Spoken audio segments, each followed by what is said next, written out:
बांग्लादेश में हाल ही में एक हिंदू नेता की हत्या की घटना ने अंतर्राष्ट्रीय स्तर पर चिंता बढ़ा दी है। भारत ने इस जघन्य अपराध की तीव्र आलोचना करते हुए इसी देश में अल्पसंख्यकों के खिलाफ लंबे समय से चल रहे व्यवस्थित उत्पीड़न का हिस्सा बताया है। भारत ने इस बर्बर हत्या की तीखी निंदा करते हुए बांग्लादेश की अंतरिम सरकार को चेतावनी भी दे दी है कि वो सभी अल्पसंख्यकों, खासतौर पर हिंदू समुदाय की सुरक्षा सुनिश्चित करे। वहीं अमेरिका ने भी अपने नागरिकों को बांग्लादेश की यात्रा को लेकर चेतावनी जारी की है। ऐसे में आइए जानते हैं कि क्या है पूरा मामला और भारत ने इस पूरी घटना पर कैसे बांग्लादेश को आड़े हाथ लिया। 17 अप्रैल को बांग्लादेश के दिनाजपुर जिले के बसुदेवपुर गांव में ये जघन्य वारदात अंजाम दिया गया। भावेश चंद्र रॉय, जो बांग्लादेश पूजा उद्यापन परिषद बिराल इकाई के उपाध्यक्ष थे, शाम करीब 4:30 बजे अपने घर पर मौजूद थे जब उन्हें एक अनजान कॉल आया। सिर्फ आधे घंटे बाद 2 मोटरसाइकिलों पर सवार 4 हमलावर उनके घर पहुंचे और उन्हें जबरन उठा ले गए। इसके बाद उन्हें पास के ही नाराबारी गांव ले जाकर बेरहमी से पीटा गया। जब तक स्थानीय लोग कुछ समझ पाते तब तक भावेश को पूरी तरह घायल कर दिया गया था।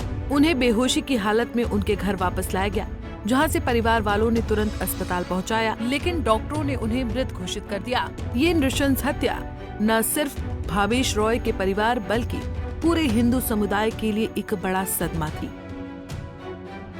ऐसे में भारत सरकार ने इस घटना को बहुत ही गंभीरता से लेते हुए बांग्लादेश की मोहम्मद यूनुस के नेतृत्व वाली अंतरिम सरकार की कड़ी निंदा की है। भारत सरकार ने बांग्लादेश की कार्यवाहक सरकार को सख्त शब्दों में याद दिलाया कि वो हिंदू समुदाय सहित सभी अल्पसंख्यकों की सुरक्षा की जिम्मेदारी से मुंह नहीं मोड़ सकती। विदेश मंत्रालय यानी MEA के प्रवक्ता रणधीर जायसवाल ने इस पर प्रतिक्रिया देते हुए एक्स पर लिखा है कि हमने बांग्लादेश में हिंदू अल्पसंख्यक नेता श्री भावेश चंद्र रॉय के अपहरण और क्रूर हत्या को व्यथित रूप से देखा है। ये घटना अंतरिम सरकार के तहत हिंदुओं के व्यवस्थित उत्पीड़न की पुनरावृत्ति है। उन्होंने आगे कहा कि इस तरह की घटनाएं कोई नई नहीं है, लेकिन समस्या ये है कि पहले हुए ऐसे हमलों के दोषी अब तक खुलेआम घूम रहे हैं। भारत ने इस घटना को गंभीरता से लेते हुए अंतर्राष्ट्रीय मंचों पर भी आवाज उठाने की बात कही है। वहीं भारत ने बांग्लादेश को 2 टूक शब्दों में कहा कि संवैधानिक और नैतिक जिम्मेदारी निभाते हुए अल्पसंख्यकों को बिना किसी भेदभाव के सुरक्षा प्रदान करना उसकी पहली प्राथमिकता होनी चाहिए। आपको बता दें कि इस घटना के बाद अमेरिका ने बांग्लादेश जाने वाले नागरिकों को सतर्क रहने की सलाह दी है। अमेरिका ने कहा कि देश में अशांति, अपराध और आतंकवाद का खतरा बढ़ गया है।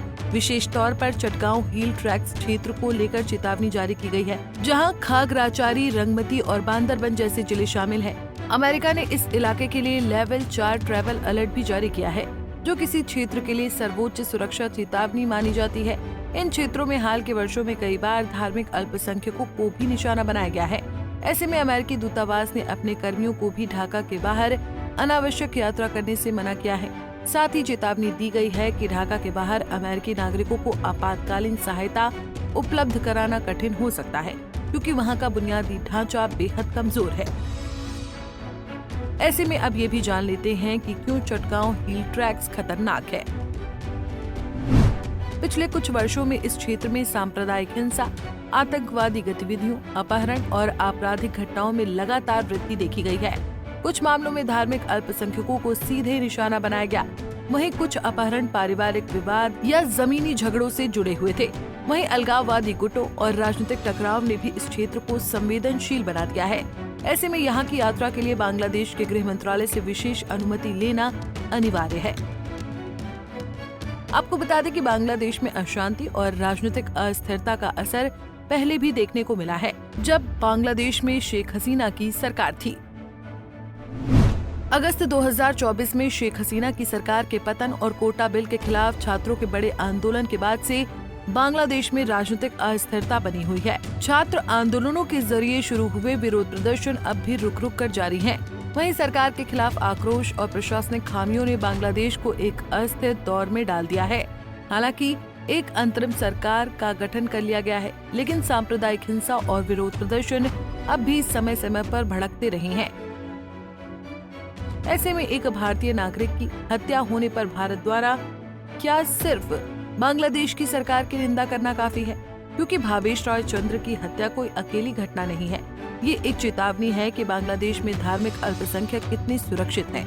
वहीं भारत की तरफ से कड़े शब्दों में की गई निंदा और अमेरिका की सुरक्षा चेतावनियां ये दिखाती हैं कि अब ये सिर्फ बांग्लादेश का आंतरिक मामला नहीं रहा, ये एक वैश्विक मानवाधिकार संकट का संकेत है।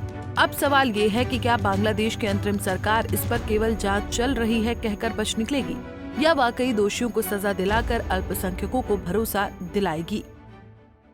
हमसे जुड़े रहने के लिए हमारे YouTube चैनल को सब्सक्राइब करें और नई वीडियो की नोटिफिकेशन के लिए बेल आइकॉन को दबाएं।